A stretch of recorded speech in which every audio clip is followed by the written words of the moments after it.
kabar saya baik. Alhamdulillah. Apakah Mbak ditemani oleh kerabat atau sendiri? Kebetulan saya sendiri kesini. Sebelumnya perkenalkan, saya Intan, konselor hari ini yang akan membantu Mbak dalam sesi konseling. Apakah Mbak sudah merasa nyaman? Sudah, terima kasih. Baik, jika Mbak sudah merasa nyaman, saya akan menjelaskan bahwa sesi konseling ini kurang lebih 30-40 menit. Jadi saya ingin memastikan Mbak sudah merasa nyaman untuk bisa bercerita lebih nyaman kepada saya. Dan saya juga ingin memastikan bahwa sesi konseling ini bersifat rahasia, yang tentunya ini akan berfokuskan pada perbaikan kesehatan Mbak. Apakah Mbak bersedia? Ya, saya bersedia.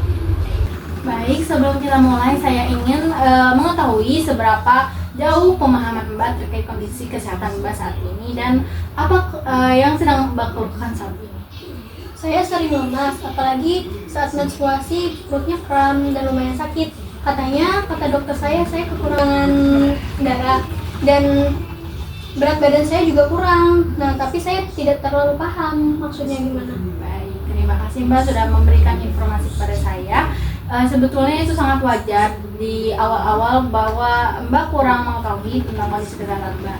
Jadi saya akan coba untuk menjelaskan dengan lebih mudah. Mbak, saya izin menjelaskan terkait hasil pemeriksaan yang saya dapatkan bahwa di sini diketahui nama Mbak itu Jahratun Nisa dengan usia 19 tahun dan berat badannya itu di 40 kg dengan tinggi badan 147 cm sehingga IMT yang Mbak dapat itu di 18,5 yang itu berarti masih di bawah batas normal dan lingkar lengan atas atau biasa disebut lila itu didapat di 22 cm yang menunjukkan bahwa Mbak berisiko mengalami kurang energi kronis atau biasa disebut CAP Mbak. Kurang energi kronis itu apa ya? Saya akan jelaskan terkait CAP ya Mbak. Itu kondisi di mana tubuh Mbak itu kekurangan asupan energi dalam jangka waktu yang panjang karena disebabkan oleh asupan makan Mbak itu yang kurang baik dari segi jumlah maupun gizinya. Nah, hal tersebut itu yang akan menandakan tubuh itu akan cepat lemas, terus daya tahan tubuh menurun, dan bagi wanita itu akan beresiko pada kesuburan dan kesehatan jangka panjang. Selain itu juga ditemukan bahwa pemeriksaan klinis Mbak itu adanya konjungtiva Mbak itu pucat. Konjungtiva itu bagian bawah mata bagian lengan itu pucat. Ini adalah salah satu tanda anemia. Artinya kemungkinan besar hemoglobin atau zat besi di dalam darah Mbak itu rendah. Nah, dan itu menyebabkan Mbak itu merasa cepat lelah dan kram atau sakit saat menstruasi. Oh, jadi itu ada hubungannya ya? Saya kira hanya karena kurang tidur saja. Iya Mbak, kurang tidur memang berkontribusi terkait hal tersebut. Namun akar masalah Mbak itu ada di asupan gizi yang kurang. Saya juga dengar bahwa Mbak itu sudah mendapatkan tablet tambah darah atau TTD, namun konsumsinya tidak rutin ya Mbak? Iya, saya sering lupa dan kalau itu rasanya mual. Bagian orang itu saat mengkonsumsi TTD itu menimbulkan rasa mual, apalagi saat perut kosong. Nanti saya akan berikan tips and trick dalam mengkonsumsi TTD. Baik, dari penjelasan tadi, bagaimana perasaan Mbak? Apakah ada yang ingin disampaikan? Saya agak khawatir, ternyata kondisi saya tuh seserius ini ya. Saya sangat memahami kekhawatiran Mbak dan itu merupakan respon yang sangat wajar. Mbak sudah datang ke sini itu merupakan langkah yang sangat bagus dalam menangani kondisi Mbak saat ini. Kondisi Mbak ini masih bisa kita perbaiki bersama asalkan menjalaninya dengan secara konsisten. Apakah Mbak bersedia? Iya, saya bersedia. Baik, terima kasih. Mbak, sekarang kita membuat rencana bersama ya. Ada beberapa hal yang perlu kita perbaiki dalam kondisi Mbak. Di sini saya ada media leaflet sebagai panduan untuk membagi gizi Mbak. Bisa dibaca di rumah agak lebih teliti, namun saya akan jelaskan sedikit di sini. Jadi Mbak disarankan untuk makan makanan utama 3 kali disertai 2 kali selingan. Selain itu, pilih makanan yang bervariasi, jangan hanya itu saja. Juga perbanyak sayur dan buah, serta batasi makanan yang tinggi gula, garam, dan lemak. Terus minum air minimal 8 gelas sehari.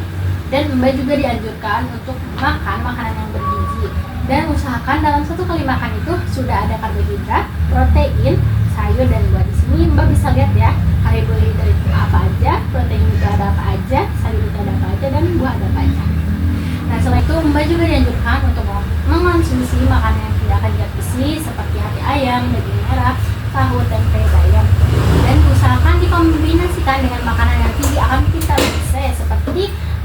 jeruk dan jambu biji untuk mengoptimalkan penyerapan zat besi. Berarti harus selalu pakai buah juga ya? Ya Mbak, betul sekali, karena itu membantu penyerapan zat besi yang lebih optimal. Nah, Mbak juga disarankan untuk mengkonsumsi tablet tambah daya itu setiap hari saat menstruasi. Kalaupun tidak, Mbak bisa mengkonsumsinya 1 kali dalam seminggu. Nah, selain itu, Mbak juga bisa mengkonsumsinya di malam hari untuk mengurangi rasa mual. Dan usahakan jangan bersamaan dengan teh, kopi, susu, karena mereka itu mengandung tanin yang dapat memperhambat penyerapan zat besi. Kalau saya sering lupa minum itu gimana ya? Mbak bisa mengaktifkan alarm di HP Mbak di jam-jam biasanya Mbak makan malam supaya lebih ingat untuk mengkonsumsi tablet darah. Nah, selain itu Mbak juga diharapkan untuk menghindari makanan atau minuman yang mengandung tanin seperti teh, kopi atau susu, karena hal itu dapat menghambat penyerapan zat besi. Kalau jeda minum teh dari setelah makan itu berapa lama ya? Minimal itu di 1-2 jam. Usahakan Mbak jangan langsung mengonsumsi tablet tambah darah setelah meminum teh. Baik Mbak, selain itu perlu pemantauan berat badan dan nilai secara berkala. Dianjurkan juga untuk melakukan pemeriksaan ulang 1 bulan ke depan untuk mengevaluasi perkembangan status gizi Mbak. Kalau naik sedikit itu sudah bagus ya? Wah, itu sudah bagus sekali Mbak untuk menanyakan seberapa pun itu. Apakah dari penjelasan tadi sudah cukup dan jelas atau ada yang ingin ditanyakan? Cukup jelas, tapi kalau saya makan banyak itu cepat kenyang tuh bagaimana ya? Itu bisa diatasi dengan makan sedikit tapi sering. Minimal frekuensi itu di 5-6 kali sehari, asalkan asupan makan Mbak itu tercukupi.